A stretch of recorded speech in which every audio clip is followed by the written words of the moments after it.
My name is Daniel Bushman, but everyone calls me Bush. At 39, I've learned that life has a twisted sense of humor, especially when it comes to marriage. I work as an IT consultant in our quiet Midwest suburb, fixing other people's problems while my own life slowly unraveled without me even knowing it. Sandra, my wife of 12 years, always had this way of making everything about her. She planned events for a living, corporate parties, fancy dinners, the whole 9 yards. So naturally, our 15th anniversary had to be a production. Not a quiet dinner for two, mind you, but a full spectacle at Romano's, the most expensive restaurant in town, with half her social circle in attendance. "Bush, you're going to love this," she said that morning, applying her makeup with the precision of a surgeon. "I've invited Tasha, Qley, and a few others. Oh, and Rick will be there too." Rick. Always Rick. Rick Lawson, the 41-year-old fitness coach who had somehow become Sandra's best friend over the past year. Every conversation, every story, every laugh seemed to circle back to Rick. When I'd raise an eyebrow or make a comment, Sandra would wave me off with that practiced smile. "Don't be jealous, Bush. Why are you so nervous? You're misunderstanding everything. Rick's just a friend. I see him like a brother. There's nothing romantic between us." A brother. Right. Because I definitely spent 3 hours texting my sister every night and met her for coffee twice a week. But Sandra had perfected the art of making me feel crazy for even questioning it. Every time I brought up their relationship, she'd flip it back on me. "You're being paranoid," she'd say, her voice taking on that patient tone she used with difficult clients. "Rick is married to Natalie. He's a good friend who understands my work stress. Why can't you just trust me?" Trust. That word had become a weapon in our house, something she wielded whenever I dared to question the obvious. But I'm not stupid. I notice things. Like how she'd suddenly developed an interest in fitness after years of mocking my gym membership. How she'd started dressing differently, tighter clothes, more makeup for casual outings. How her phone had become permanently attached to her hand, screen down on every surface. The anniversary dinner was supposed to be a celebration, but as I sat in Romano's that evening, watching Sandra laugh at Rick's jokes while barely acknowledging my presence, it felt more like a funeral. My funeral. "So, Bush," Tasha said, her voice cutting through my thoughts. "Where's your mystery date? Sandra said you were bringing someone special." I looked across the table at my wife, who was grinning like she'd just told the world's funniest joke. "Oh yes," Sandra chimed in, her eyes sparkling with mischief. "Who's your mystery guest, honey? Not your mistress, I hope." The table erupted in laughter. Everyone except Rick, whose face had gone pale as he stared at the restaurant entrance. I followed his gaze and felt something cold settle in my stomach. Walking toward our table was a woman I'd never met in person, but had been texting with for the past week. Natalie Lawson, Rick's wife, the woman who had reached out to me with photos and evidence of what our spouses had been doing behind our backs. "Actually," I said, standing up as Natalie approached, "I'd like you all to meet someone very special." Sandra's smile faltered slightly, but she maintained her composure. "Well, don't keep us in suspense." I placed my hand on Natalie's shoulder as she reached our table. The silence was deafening. Rick looked like he might vomit. "Everyone," I announced, my voice carrying clearly across the restaurant, "I'd like you to meet Natalie Lawson, Rick's wife." The laughter died instantly. Sandra's face went through a series of expressions: confusion, recognition, then pure terror. Rick had gone completely white. "And Natalie," I continued, enjoying every second of the mounting tension, "this is my wife Sandra. You know, the woman who's been sleeping with your husband." The silence that followed was beautiful. You could hear the soft jazz playing over the restaurant's sound system, the clink of silverware from other tables, the quiet murmur of conversations that hadn't just imploded. But at our table, nothing. Just 8 people frozen in a moment of pure, crystallized shock. Tasha's mouth hung open, her Instagram-ready pose forgotten. Qley looked between Sandra and Rick like she was watching a tennis match. The other guests, Sandra's work friends and a couple from our neighborhood, seemed to be processing what they'd just heard. Rick was the first to move. He pushed back from the table so hard his chair nearly toppled over. I need to..." He gestured vaguely toward the exit, but Natalie stepped into his path. "Sit down, Rick," she said quietly. Her voice was steady, controlled, but I could see the fury burning behind her eyes. "We're not done here." "Natalie, I can explain," Rick started. "Before we dive deeper into this story, I have one small request. Please subscribe, drop a like, comment, and hit that hype button to boost this channel so more people can discover these incredible Reddit stories." "Explain what?" Natalie's voice rose just enough to catch the attention of nearby tables. Explain how you told me you were working late every Tuesday and Thursday? Explain the receipts I found for hotels I've never been to? Or maybe you want to explain this? She pulled out her phone and placed it on the table. The screen showed a photo of Rick and Sandra in what was clearly a hotel room, his arm around her waist, both of them laughing at something off camera. Sandra finally found her voice. Bush, can we please discuss this privately? Oh, now you want privacy? I laughed, but there was no humor in it. After you've been parading your affair around town for months? After you invited your lover to our anniversary dinner? He's not my... Stop. The word came out harder than I intended. Just stop with the lies, Sandra. We're past that now. I looked around the table at the faces of people who had been our friends, our social circle, our community, people who had probably known or suspected what was happening and said nothing, people who had smiled at me at barbecues and dinner parties while my wife was making a fool of me behind my back. Sandra, I said, standing up. Kitchen, now. Romano's had an open kitchen concept, but there was a small corridor near the restrooms where we could talk without the entire restaurant watching. Sandra followed me, her heels clicking on the tile floor like a countdown timer. The moment we were alone, she fell apart. Bush, please, you have to listen to me, she said, tears streaming down her carefully applied makeup. It's not what you think. Yes, Rick and I got close, but it was never supposed to happen. I was confused and lonely and... How long? I interrupted. What? How long have you been sleeping with him? She wiped her nose with the back of her hand, leaving a streak of mascara. It only happened a few times. I swear to you, Bush, it meant nothing. I love you. I want to work this out. How? Long? 6 months, she whispered. 6 months. Half a year of lies, of gaslighting, of making me feel crazy for trusting my instincts. 6 months of coming home to kiss me hello after being with another man. 6 months of planning our anniversary dinner while screwing her brother behind my back. I'm sorry, she continued, reaching for my hands. I'm so sorry. I'll end it with Rick. I'll do whatever you want. We can go to counseling, we can take a trip, we can sign the divorce papers. What? I said sign the divorce papers. I had them drawn up yesterday. They're in my car. You can sign them tonight, or we can do this the hard way through lawyers. Your choice. Sandra's face crumpled. Bush, please don't do this. Think about everything we've built together. Our house, our life, our friends. Our friends? I laughed bitterly. You mean the people sitting out there who probably knew about your affair and said nothing? Those friends? They didn't know? Bullshit. Look at their faces, Sandra.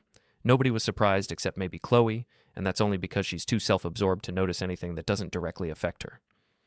I could hear voices from the dining room getting louder. It sounded like Natalie was having her own conversation with Rick, and it wasn't going well. I won't sign anything tonight, Sandra said, her tears giving way to anger. You're being cruel and vindictive. This is our anniversary, for God's sake. You're right, I said. It is our anniversary. The anniversary of the day we promised to be faithful to each other. How's that working out for you? I turned to walk back to the dining room, but Sandra grabbed my arm. If you do this, she hissed, if you humiliate me like this, I'll make your life hell. I'll take half of everything you own. I'll tell everyone you are abusive, controlling. I looked down at her hand on my arm, then back at her face. Are you threatening me? I'm telling you the truth. You think you're so smart, bringing Rick's wife here, making a scene, but you have no idea what I'm capable of. Actually, I said, pulling out my phone, I have a pretty good idea. I showed her the screen, a recording app, active for the past 5 minutes. Thanks for the confession, Sandra, and the threats. My lawyer is going to love this. Her face went white. You recorded me? Illinois is a one-party consent state. I can record any conversation I'm part of. Didn't you know that? I thought you were smart enough to research these things before you started making threats. I stopped the recording and put my phone away. The divorce papers will be ready tomorrow. You can sign them voluntarily, or we can let a judge decide how to split our assets. But either way, this marriage is over. The ride home was silent. Sandra sat in the passenger seat, staring out the window while I drove through the familiar streets of our neighborhood. The same streets where we'd walked our dog before he died 3 years ago. The same streets where we'd talked about having kids someday, back when I thought we wanted the same future. Where am I supposed to go? She finally asked as I pulled into our driveway. That's not my problem anymore. This is my house too. Actually, it's not. I turned off the engine and looked at her. The house is in my name. I bought it before we got married, remember? You wanted to keep your apartment just in case for the first 2 years? Turns out that was good planning. I could see her mind working, calculating, trying to figure out her options. I have rights as your spouse, which you'll have to argue in court. Tonight you're a guest in my house. Tomorrow you're a trespasser if you don't leave voluntarily. We sat there for another minute, neither of us moving. Finally, Sandra unbuckled her seatbelt. This isn't over, Bush. Yeah, it is. She got out of the car and walked to the front door, her heels echoing on the concrete. I watched her fumble with her keys, thinking about how many times I'd watched her come home from work events or girls' nights that I now realized were probably meetings with Rick. Inside, Sandra went straight to the bedroom while I poured myself 3 fingers of bourbon. My phone buzzed with a text from Natalie. Thank you for tonight. Can we talk tomorrow? I was typing a response when Sandra came back downstairs with a suitcase. I'm staying at Tasha's tonight, she announced. Good choice. Tasha loves drama. She'll eat this up. Sandra paused at the door. You know what your problem is, Bush. You're bitter. You've always been bitter. Maybe if you'd paid more attention to me, if you'd made an effort. Stop. I didn't look up from my phone. Just stop. You don't get to rewrite history now. You cheated. You lied. You made me feel crazy for 6 months while you were screwing around behind my back. Own it. I tried to talk to you about our problems. When? When did you try to talk to me about problems? Because I remember you shutting down every conversation I tried to start about us growing apart. I remember you telling me I was being paranoid when I asked about Rick. I remember you making me feel like an idiot for trusting my instincts. She opened her mouth to respond, then seemed to think better of it. I'll be back tomorrow for more of my things. Call first, and bring a witness. I don't want any accusations about missing jewelry or damaged property. After she left, I sat in my living room, drinking bourbon and thinking about the past year. All the signs I'd ignored or rationalized away. The new clothes, the gym membership, the sudden interest in self-improvement. The way she'd started criticizing everything about me, my job, my appearance, my hobbies, like she was building a case for why she deserved better. My phone rang. Pete, my oldest friend, and the owner of Murphy's Bar downtown. Jesus Christ, Bush. Tasha just called my bartender. She's over here crying into a martini, telling everyone who'll listen that you ambushed Sandra at dinner tonight. That's one way to put it. What the hell happened? I gave him the short version. Pete whistled low when I finished. Damn, brother. I'm sorry. How long have you known? Suspected for months. Had proof for a week. Why didn't you call me? What were you going to do? Beat up Rick? Talk me out of it?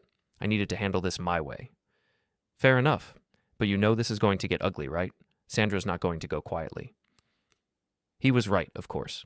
Sandra had built her entire identity around being the perfect wife, the successful event planner, the woman who had it all together. Having that image shattered publicly would make her dangerous. Let her try, I said. I've got recordings, photos, witnesses. She can spin this however she wants, but the truth is the truth. What about work? You two have mutual clients. I hadn't thought about that. Sandra and I had referred business to each other over the years. Several of my IT clients used her for their corporate events. This was going to get complicated fast. I'll deal with it as it comes up. You need anything? Place to stay? Someone to watch your back? I'm good for now. But Pete, thanks for asking. After I hung up, I walked through the house, really looking at it for the first time in months. This place that had been our home, our sanctuary, our future. Now it just felt empty. Not because Sandra was gone, that was actually a relief, but because I was finally seeing it clearly. The expensive furniture she'd insisted on, the art she'd chosen without asking my opinion, the throw pillows that served no purpose except to look good in photos. How much of our life together had been about appearances? How much of our marriage had been Sandra playing a role rather than being herself? My phone buzzed again. This time it was a number I didn't recognize. Is this Daniel Bushman? Who's asking? This is Rick Lawson. We need to talk. I almost laughed. No, we really don't. Look, what happened tonight was messed up, but we're all adults here. Maybe we can work something out. Work something out? You mean like how you worked out sleeping with my wife? It wasn't supposed to happen, man. Sandra and I, we just connected, you know? Sometimes these things just develop naturally. I hung up. If Rick thought he could smooth talk his way out of this, he was even dumber than I'd given him credit for. But the call did make me think. Rick was going to be a problem. He had a business to protect, a reputation in the fitness community, sponsors who wouldn't appreciate being associated with a cheating scandal. Desperate people do stupid things, and Rick was about to get very desperate. The next morning brought the first real taste of what Sandra meant when she said she'd make my life hell. I woke up to 17 missed calls and 43 text messages. Most were from numbers I didn't recognize, but the pattern was clear. Sandra had been busy. The messages ranged from curious, "Hey, heard about last night, call me," to accusatory, "Can't believe you would humiliate Sandra like that," to outright hostile, "You're a piece of shit for what you did." I was reading through them when my doorbell rang. Through the window, I could see Sandra standing on my porch with two people I didn't recognize, a man in an expensive suit and a woman with a clipboard. I opened the door but didn't invite them in. "Bush, this is my attorney, Robert Chen, and a witness from his office. I'm here to collect my belongings." Chen stepped forward. "Mr. Bushman, my client has a legal right to retrieve her personal property. We'd appreciate your cooperation in this matter." "Of course. Sandra knows where her things are. Just remember, this is my house, and I'll be recording everything for my own protection." I pulled out my phone and started a video recording. Sandra's face tightened, but Chen nodded approvingly. "That's perfectly reasonable. We'll be quick and respectful." They spent the next hour going through the house while I followed at a distance, recording everything. Sandra took her clothes, her jewelry, her laptop, and various personal items. She also tried to take the coffee maker, the good silverware, and a painting we'd bought together on our honeymoon. "Those stay," I said when she reached for the painting. "We bought that together. With my credit card. I have the receipt." Chen made a note on his pad. "We'll address joint property in the settlement negotiations." "What settlement?" She cheated. "In Illinois, that affects asset division." "My client disputes your characterization of events." I almost laughed. "She disputes that she was having an affair? I have photos." "Photos can be taken out of context." "And recordings of her confessing?" Chen's pen stopped moving. He looked at Sandra, who had gone pale. "We'll need to review any alleged recordings to determine their admissibility." "One-party consent state," I interrupted. "I can record any conversation I'm part of. Your client confessed to a 6-month affair and threatened to make false accusations against me if I didn't drop the divorce. It's all on tape." The room went quiet. Finally, Chen cleared his throat. "Perhaps we should discuss settlement terms sooner rather than later." After they left, I called my own lawyer, Margaret Goldstein. I'd found her through a colleague who'd gone through a messy divorce 2 years earlier. She was expensive, but she was also ruthless. "Daniel, I've been expecting your call. Word travels fast in our circle." "How much have you heard?" "Enough to know that your wife is already trying to control the narrative. She's claiming you've been emotionally abusive, that you set up an elaborate scheme to humiliate her publicly, that she's afraid of what you might do next." "She's afraid of what I might do? She's the one who threatened me." "Which is why that recording is so valuable. Email it to me immediately, along with any photos or other evidence you have." I spent the next hour forwarding everything to Margaret. The photos Natalie had sent me, the recording from the restaurant, screenshots of text messages between Sandra and Rick that Natalie had provided. "This is good," Margaret said when I called her back. "Very good. Your wife's attorney is going to push for a quick settlement once he realizes how much evidence we have." "What about her claims that I'm abusive?" "Empty threats. She has no evidence because it never happened. And threatening to make false accusations is actually a crime in Illinois. She's painted herself into a corner." After I hung up with Margaret, I decided to take a drive. I needed to get out of the house, clear my head, figure out my next move. I ended up at Murphy's bar, even though it was only 2 in the afternoon. Pete was behind the bar, polishing glasses. "You look like hell." "Feel worse. Sandra came by with her lawyer this morning." "Already? Damn, she doesn't waste time. She's telling people I was abusive, trying to make herself the victim." Pete snorted. "Anyone who knows you both will see right through that. Sandra's always been the one with the temper." He was right. Sandra had a reputation for being intense.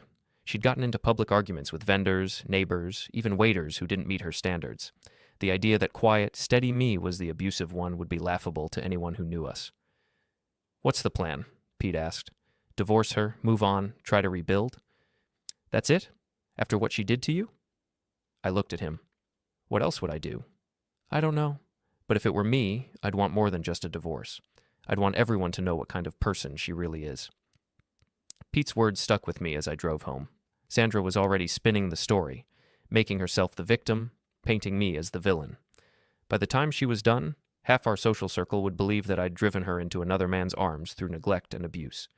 But I had something Sandra didn't: the truth.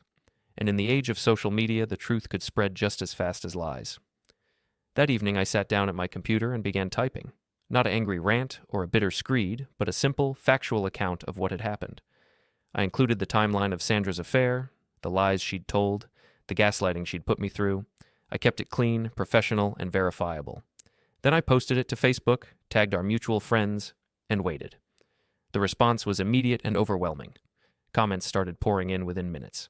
Some were supportive, others were shocked, a few were skeptical. But the overall tone was clear. People were taking my side. Tasha was the first to try to defend Sandra, posting a long comment about how there are two sides to every story and how I was being vindictive and cruel. But her defense fell apart when other people started sharing their own observations, times when they'd seen Sandra and Rick together, conversations where Sandra had complained about our marriage, instances where she'd been disrespectful or dismissive toward me in public. Within an hour, my post had been shared dozens of times. By the end of the evening, it had reached hundreds of people in our extended social network. My phone rang around 10 p.m. Sandra, crying. "How could you do this to me?" she sobbed. "How could you destroy my reputation like this?" "I didn't destroy anything," I said calmly. "I just told the truth. You're ruining my life. You ruined your own life when you decided to cheat on your husband. I made a mistake. People make mistakes. For 6 months? That's not a mistake, Sandra. That's a choice. You made a choice every single day to lie to me, to betray our marriage, to make me feel crazy for trusting my instincts. You made your choice. Now live with the consequences." She hung up on me, but the damage was already done. By morning, everyone in our social circle would know exactly what had happened. Sandra's carefully constructed image as the perfect wife and successful businesswoman was crumbling, and there was nothing she could do to stop it. 2 days after my Facebook post went viral, I was grocery shopping when I ran into Qley and Mark, another couple from our social circle. They'd been at the anniversary dinner, sitting close enough to witness the whole disaster unfold. "Bush!" Qley called out, her voice artificially bright. "How are you holding up?" "I'm fine. Thanks for asking." Mark shifted uncomfortably. "Listen, man, about what happened at Romano's." "What about it?" "Well, we've been friends for years, right? All of us. And this whole thing, it's just messy." I could see where this was going. "Messy how?" Qley jumped in. "We think maybe you went a little overboard. I mean, bringing Rick's wife to your anniversary dinner? That was pretty harsh." "Harsher than my wife bringing her boyfriend?" "That's not... Sandra says they were just friends." "Sandra says a lot of things. Most of them are lies." Mark held up his hands. "Look, we're not taking sides here. We just think maybe everyone could have handled this more maturely." "More maturely." I repeated the words slowly. "You think I should have handled my wife's affair more maturely?"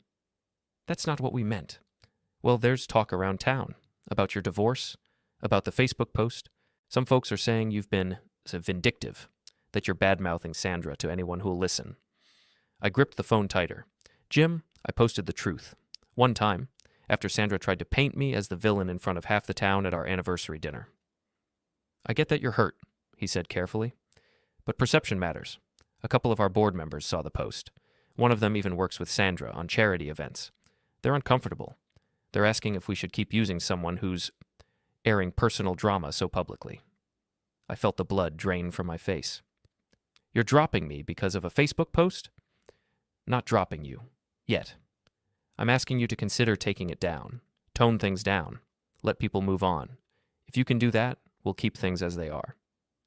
I stared at the wall. Davidson Technologies was 40% of my income. Losing them would hurt. Badly. "I'll think about it," I said quietly. After I hung up, I opened Facebook. The post was still there, my calm, factual account of the anniversary dinner, the affair, the lies. It had over 300 comments, mostly supportive, some vicious toward Sandra, a few calling me bitter. I hovered over the delete button. Then I thought about Sandra laughing with her lover at our table while I sat there like a fool, about the way she'd cried fake tears afterward, telling everyone I'd overreacted. I closed the app without deleting anything. That night, I met my lawyer, Rachel Kim, for an update on the divorce. "Sandra's pushing for spousal support," Rachel said, sliding papers across the table. "She claims emotional distress from your online harassment. She's also asking for half your business, saying she helped build it with networking and moral support." I laughed, short and sharp. "She answered the phone twice in 3 years. That's her contribution." Rachel smiled thinly. "We both know that won't fly, but she's hoping to drag this out, bleed you dry on legal fees, force a settlement, classic playbook. What's our move? We counter with the evidence, texts, hotel records, the anniversary footage from the restaurant security cam. We also file for a quicker dissolution based on irreconcilable differences and her admitted infidelity. But Daniel, there's something else. She paused. Sandra's lawyer floated an informal offer. If you take down the post, issue a public statement saying you regret how things were handled, and agree to a quiet settlement, she'll drop the support claim and sign whatever you want. I leaned back. She wants me to lie again, to protect her image. Pretty much. No, Rachel nodded. Then we go to court, and we win. But it'll get uglier. She'll cry in front of the judge. Her friends will testify you're controlling, bitter. It'll be exhausting. I'm already exhausted, I said, but I'm done pretending. 2 weeks later, the hearing date was set. Sandra's business had taken a hit. 3 major clients canceled weddings, citing personal conflicts. Word was she was scrambling, borrowing money from her parents. Then came the message request on Facebook from Sandra herself. Daniel, can we talk? Just once. No lawyers. I think we owe each other that. I stared at it for an hour. Then I typed back, the brewery on 5th. Tomorrow, 7 p.m.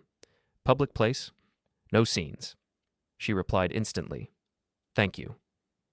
The next evening, she was already there when I arrived, sitting in a corner booth, looking smaller than I remembered. No makeup, hair pulled back, wearing the old college hoodie she used to steal from me. She stood when I approached. Hi. Hi. We sat. She wrapped her hands around her glass like it was keeping her warm. I messed up, she said quietly. I know that. I know I hurt you in ways I can't fix. But Daniel, the post, the things people are saying, my business is dying. I can't even book a birthday party now. I waited. I'm not asking you to forgive me, she continued. I just want you to take it down. Let me have some dignity. Let me rebuild. And what do I get? She looked confused. Peace? Closure? I almost laughed. Sandra, you had 6 months of peace while you lied to my face every day. You had closure the moment you decided I wasn't enough. Now you want me to clean up your mess so you can move on unscathed. Her eyes filled.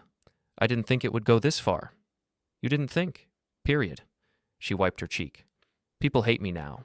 Qley and Mark barely speak to me. My mom cries every time we talk. I'm losing everything.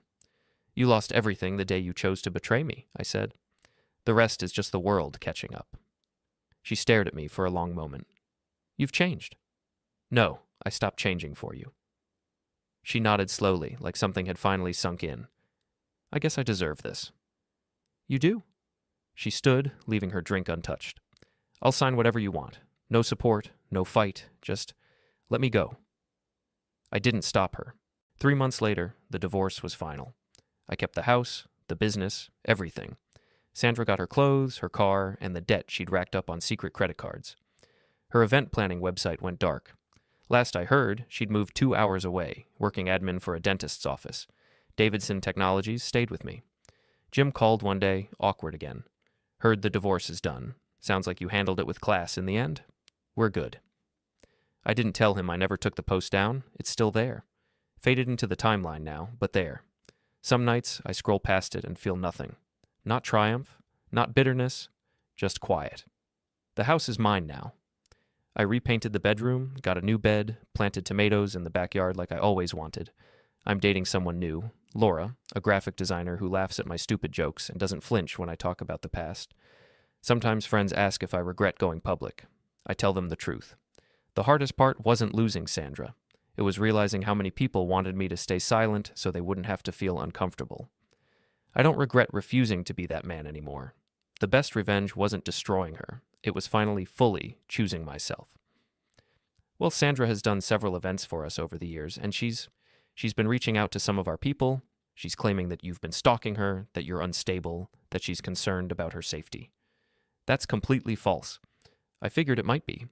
But she's also saying that you've been using your access to our systems to spy on her communications, maybe even steal client information. Jim, you know me. You know my work. Have I ever given you any reason to doubt my professionalism? No, you haven't. But these are serious accusations. I need to ask, have you used any of our systems for personal purposes? Absolutely not. I can provide you with logs, timestamps, whatever you need to verify that. That would be helpful. And Daniel, I'm sorry you're going through this, but I have to protect my business. I understood. Sandra was smart, and she was desperate. She was trying to destroy my professional reputation the same way I'd exposed her personal failings. The difference was that my accusations were true and hers were fabricated. After I hung up with Jim, I called Margaret. She's escalating, I told her. making false accusations about my work, trying to destroy my business relationships. That's actually good news for us, Margaret said. False accusations in a divorce proceeding can backfire spectacularly, especially when we can prove they're false. How do we prove it? You said you can provide logs showing you haven't accessed client systems inappropriately. Yes. Get those together. Also, start documenting every contact Sandra makes with your clients. If she's systematically trying to destroy your business, that's harassment and possibly defamation. What about her claims that I'm stalking her? Are you? Of course not. Then we'll demand proof. Phone records, security footage, witness statements. When she can't provide any evidence, it'll be obvious that she's lying. That evening, I was putting together the documentation Margaret had requested when my doorbell rang. Through the window, I could see Rick standing on my porch, alone this time. I opened the door, but didn't invite him in. "We need to talk," he said. "No, we really don't. Look, I know you're pissed, and I get it, but this has gone far enough. Sandra's talking about pressing charges, claiming you're harassing her. Let her press charges. I haven't contacted her except through lawyers. That's not what she says. That's because she's a liar. You should know that better than anyone. You've been helping her lie for 6 months." Rick's face flushed. It wasn't supposed to happen like this. Sandra and I, we connected, but we never meant to hurt anyone. You never meant to get caught. That's not fair. Fair. I stepped closer to him. You want to talk about fair? Fair would have been Sandra asking for a divorce before she started sleeping with you. Fair would have been you keeping your hands off another man's wife. Fair would have been either of you having the decency to end your marriages before starting your affair. It's not that simple. It's exactly that simple. You're both adults. You made choices. Now you get to live with the consequences. Rick looked around nervously. Look, what if we could work something out? Some kind of arrangement where everyone gets what they want? What are you talking about? Sandra's willing to give you the divorce. Clean break, no contest. In exchange, you stop the social media campaign, stop talking to people about what happened. I almost laughed. She's willing to give me the divorce? How generous of her. I'm trying to help here. You're trying to save your own ass. How's business, Rick? Lose any clients lately? His face told me everything I needed to know. Rick's fitness business depended on his image as a family man, a role model, someone people could trust with their health and their goals. Having that image destroyed by a cheating scandal was probably costing him money. A few people have canceled, he admitted. But that's not what this is about, isn't it? You and Sandra both built your careers on your reputations. Now that people know who you really are, you're losing business. So you want me to help you cover it up. I want us all to move on. Then you should have thought of that before you decided to screw my wife. Rick's composure finally cracked. You self-righteous prick. You think you're so perfect? You think Sandra would have looked elsewhere if you'd been a better husband? There it is, I said. The real Rick. Not the smooth-talking fitness guru, but the guy who blames other people for his own choices. Sandra told me all about you. How you ignored her, how you took her for granted, how you made her feel invisible. And you believed her? The woman who lied to her husband for 6 months believed everything she told you about our marriage? That seemed to give him pause. Here's the thing, Rick, I continued. Even if everything Sandra told you was true, which it isn't, that still wouldn't justify what you did. If Sandra was unhappy, she should have talked to me or asked for a divorce. She shouldn't have started an affair with a married man. You're right, he said quietly. You're absolutely right. But that doesn't change where we are now. No, it doesn't. So here's where we are. Sandra and I are getting divorced. You and Natalie are getting divorced.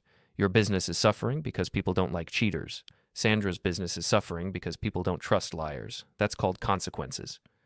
And you're just going to watch it all burn? I'm not watching anything burn. I'm just not helping you put out the fires you started. Rick stared at me for a long moment, then shook his head. This isn't over. Yeah, it is. You just don't know it yet. After he left, I sat in my living room, thinking about the conversation. Rick and Sandra were getting desperate, and desperate people make mistakes. They were already making false accusations, trying to manipulate mutual friends, attempting to destroy my business relationships. How far would they go? The answer came 3 days later, when I woke up to find my car keyed and my mailbox knocked over. Someone had also thrown eggs at my front door, leaving a mess of shells and dried yolk on the paint. I called the police and filed a report, then set up security cameras around my property. If Sandra and Rick wanted to escalate this into vandalism and harassment, I'd make sure there was evidence. The cameras proved their worth that same night.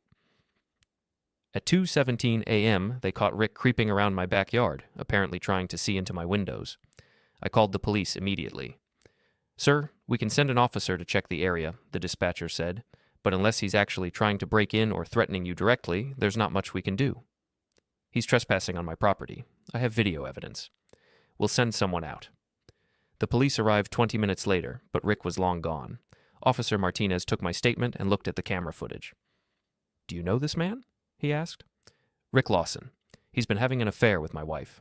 We're in the middle of divorce proceedings." Martinez nodded. "Any previous incidents?" I told him about the vandalism and Rick's visit to my front door. He made notes in his report. "I'd recommend getting a restraining order," he said. "This behavior is likely to escalate." The next morning, I called Margaret and told her what had happened. "Perfect," she said. "This gives us everything we need. File for the restraining order today. I'll expedite the divorce proceedings.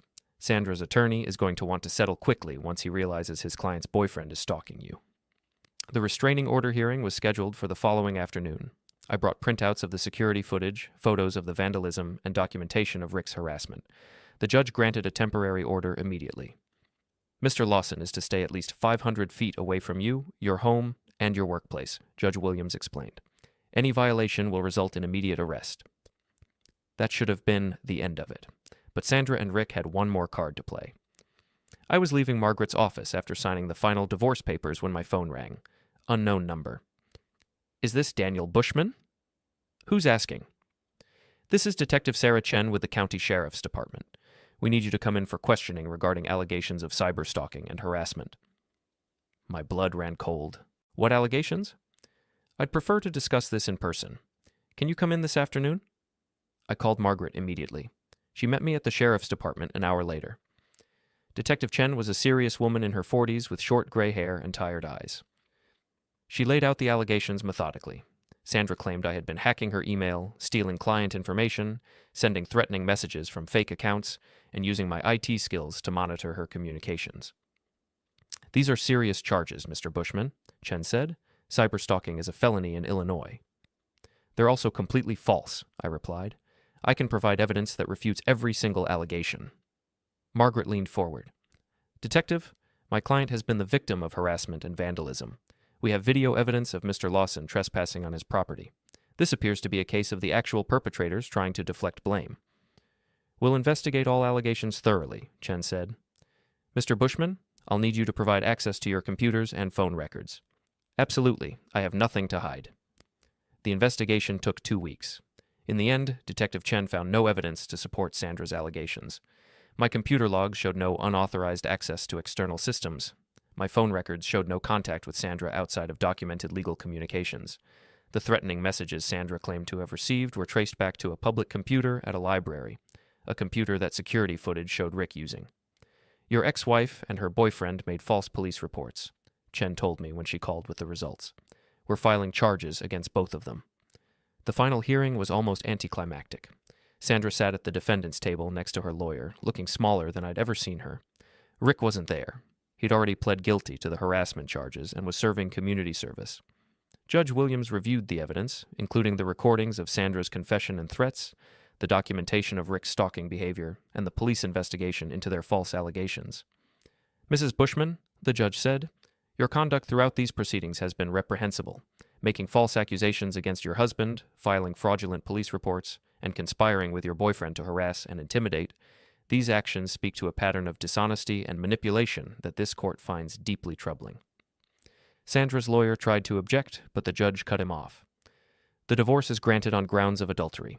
Mr. Bushman will retain ownership of the marital home and all assets acquired prior to the marriage. Mrs. Bushman will receive only those assets she can prove she purchased independently." It was a complete victory. Sandra walked away with almost nothing, her car, her personal belongings, and a damaged reputation that would take years to rebuild. As we left the courthouse, Margaret shook my hand. "That's one of the most satisfying cases I've ever worked on," she said. "Your ex-wife thought she could manipulate the system the same way she manipulated you. She learned the hard way that the truth has a way of coming out." That evening I sat in my living room now, and reflected on the past few months. The marriage was over, the legal battles were finished, and Sandra was out of my life permanently. Rick had lost his business and his marriage. Their affair, which had seemed so exciting and romantic to them, had cost them everything. I thought about calling Pete, or maybe some of the friends who had supported me through the divorce, but instead I just sat quietly, enjoying the peace. For the first time in months, I wasn't angry or hurt or planning my next move. I was just free. My phone buzzed with a text from Natalie. Saw the news about the court ruling. Justice served. Hope you're doing well. I typed back, thank you for everything. Hope you're finding peace too. And I meant it. Natalie and I had been thrown together by our spouse's betrayal, but we'd both handled it with dignity. We'd sought the truth instead of revenge, justice instead of vindication. The house felt different now. Not empty, but clean. Like I'd finally swept out all the lies and manipulation and pretense that had been poisoning the air. Tomorrow I'd start thinking about the future. Maybe travel, maybe dating again someday, maybe just enjoying being single. But tonight, I was content to sit in the quiet and appreciate how good it felt to be free. Sandra had threatened to make my life hell, and for a while, she'd succeeded. But in the end, she'd only succeeded in destroying herself. The truth had a way of doing that to people who built their lives on lies. I raised my glass of bourbon in a silent toast to new beginnings, then settled back to enjoy the silence of a house that was finally, truly mine.